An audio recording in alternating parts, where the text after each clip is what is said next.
Sano, että tää ei oo totta. Sano, että mä näen painajasta. Sun olisi pitänyt lukita toi ovi ennen kuin lähdit ryntäileen Sallan. No niin olis pitänyt!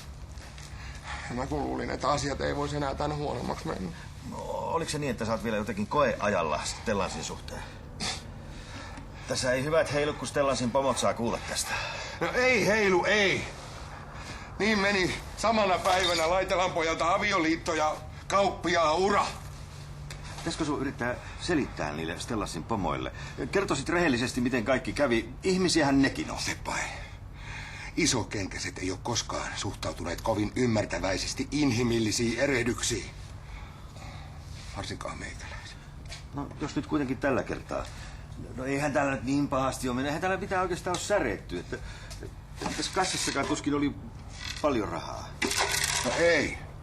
Mutta tupakkaa, sitä on viety monta laatikkoa. Ja kirjanpito ihan sekaisin. Kassasta viety kaikki rahat. No ei sun kai auta muu kuin yrittää vaan selittää. Niin, ei tässä kai muu auta. Mun pitäisi lähteä nyt tästä tuonne sorvin ääreen. Onko jotakin, mitä mä voin tehdä vielä? Ei, mä en mene vaan.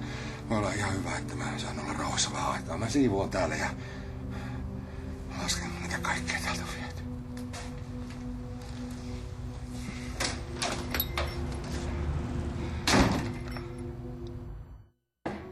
Mä en siis millään olisi uskonut, että mä unohdan lukita kaupan oven. Mutta kun tässä on ollut kaikenlaista. Mun vaimo jätti mut. Valitettavaa. Mä en todellakaan tehnyt sitä tahallani. Ihmiset, ne tekee virheitä. No, se on huomattu, joo. Sangen osuvalla tavalla. Kun mä niin toivon, että se Sallan heittämä mandariini olisi osunut minuun eikä sinuun.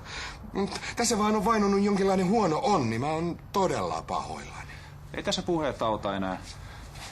Enkö mä sais hoitaa tätä kauppaa vielä loppuun asti? Stellan se investoi tähän liikkeeseen enää. Kauppan pitäisi osaa pitää perhetyö erillään. No nyt se onnistuikin oikein hyvin. Ei ole enää perhettä, eikä koti. Mä voisin vahtia tätä kauppaa vaikka ympäri vuorokauden. Se ei ole tarpeen, sillä tämä liike suljetaan tänään.